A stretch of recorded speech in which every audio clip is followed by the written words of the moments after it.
Hello. Last week, we touched on that panicky feeling about being overwhelmed. You've got a book in you, you know you're going to be writing a book. Somebody said to you, lots of people have said to you, oh, you really ought to write a book on that. And we've covered the fact that with a framework, that overwhelmed sense with your time can be put to one side. Today, I want to explore that feeling of, well, what if I fail? What if it's all been a waste of effort? I mean, things like this is some of the things that people have said to me. Well, what's the point? I mean, there are lots of books on my topic already, and you as a business writer, that's a fair bet that there probably are quite a few on your topic. So what if no one buys it? I mean, what if no one cares about it once it's out? I mean, that would be a whole waste of my time and my effort and my investment. And do you get where I'm going with this? These are all the things that have been said to me.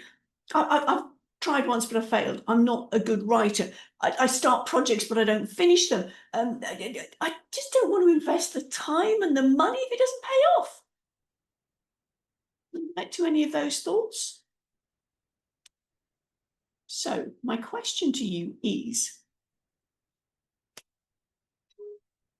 how are you going to let that get in your way? I mean, your voice is unique. Am I right or am I right? You may have a similar topic to other people. But you know what? There are quite literally millions of books on the market about business leadership. And yet they keep appearing and they keep selling because the extra writer has a different slant on things. You may know that phrase, we stand on the shoulders of giants. There's nothing new under the sun, and a few other cliches to go in there. My point is, you may have a topic that has had lots of airing, but it hasn't had your particular secret sauce. You have come to this topic from an experience or few that you've had, and it's that wisdom that you want to share to your audience. Am I right or am I right? So, yes, there have been other people who've written on the same topic, but they haven't got your take on it. And just because there are millions of books out there doesn't mean that your particular voice has been heard. In fact, very rarely will your particular voice be heard. And everybody has an audience. The way I like to describe it, particularly from the speaking side, I've had a lot of people say to me, oh, I couldn't possibly do the public speaking. I'm not like Tony Robbins. And I go, good. He does him, you do you. The same thing applies to you and your book. You do you. You have that special experience. You've come across some landmines and you know the way through the minefield, and that's what you want to share. Your voice is unique. Your book will be unique. Once it is written, it will be read, it will be valued, it will be leveraged for impact.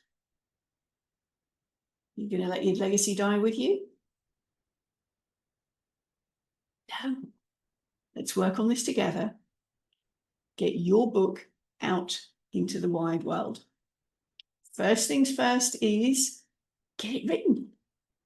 And as we said last week, there's a framework for helping you get off the starting blocks.